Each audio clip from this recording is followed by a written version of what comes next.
What are we doing in week 3 in Bio120 lab? Well, one thing that I want to reinforce is if you want to know what you need to do in that week's lab, you will go right here to the lab module.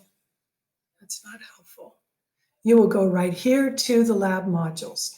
Lab modules will always take you to the modules, and if there is something on that week's lab module, then you should do it, okay? All of this stuff over here that is to do,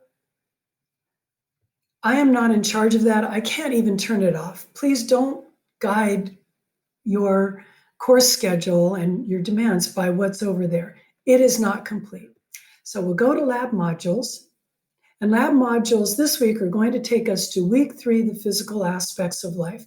By the way, module 2 is not gone. If you wanted to go back and study from it, module 2 is still there. It's just that when you click module, I want to take you to that week's module. Great. So here's what we're going to do this week.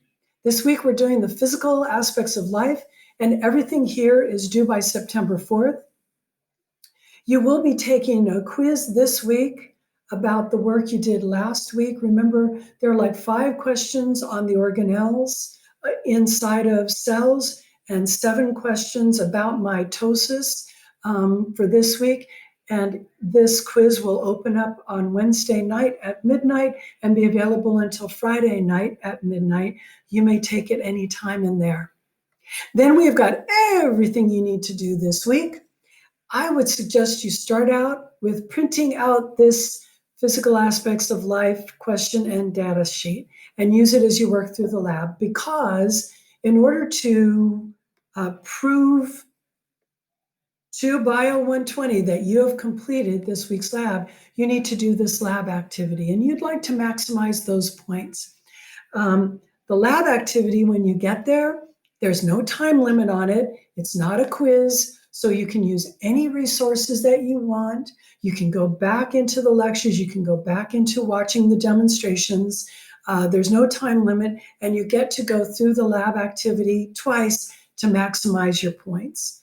But if you want to make sure that you're prepared when you get there so you don't have to do it twice, print out this data sheet and fill it in as you're working through the lab.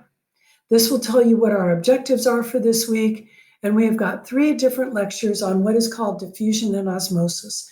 These lectures this week in lab are meant to illuminate the concepts of how living cells will move things into the cell across the cell membrane and also move things out of the cell across the cell membrane.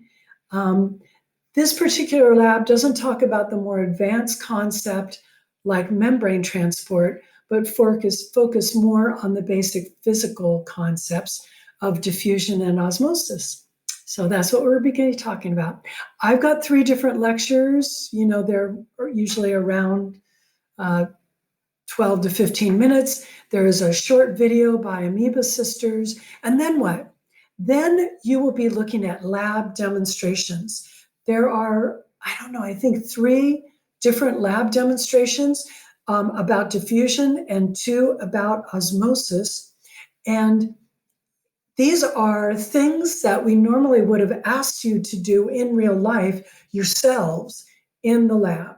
But since you can't be there to do them, we've done them for you and videotaped what happened, and you need to understand what happened. Make sure that as you're working through the demonstrations, you remember what reagents were used to test for glucose, which reagent was used as the test for starch, and what happened and how you know things have happened. Because I'm going to ask you, what was the evidence that glucose was able to diffuse out of the bag? Okay. What was the evidence that iodine was able to diffuse into the bag? I will ask you those questions. You should know by the time you work through this week's lab.